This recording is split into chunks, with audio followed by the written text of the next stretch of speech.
Good morning, everyone. Christ tells us today that if we're to understand the parables he speaks, it requires that we be disposed to them, that we must have an open mind and an open heart. He began speaking in parables for a few reasons.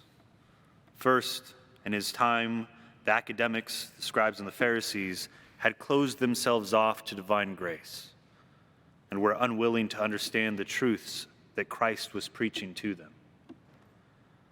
And second, divine truth is like the bright sun. In order to look even near the sun, you have to shade your eyes unless you become blind. The same is true with divine truths.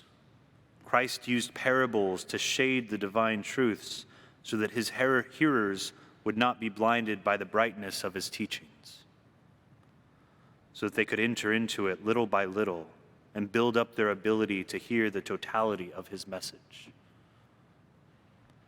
My brothers and sisters, we here in the 21st century can count ourselves luckier than those he was speaking to 2,000 years ago. For we have, on the one hand, everything written down so that we can apply our minds for days, for months, for years to the parables which Christ spoke.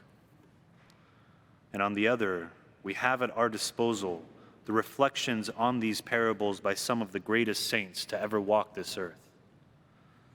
With the sacred scriptures and with the reflection of the saints, the divine truths of the parables do not stay long hidden from our eyes.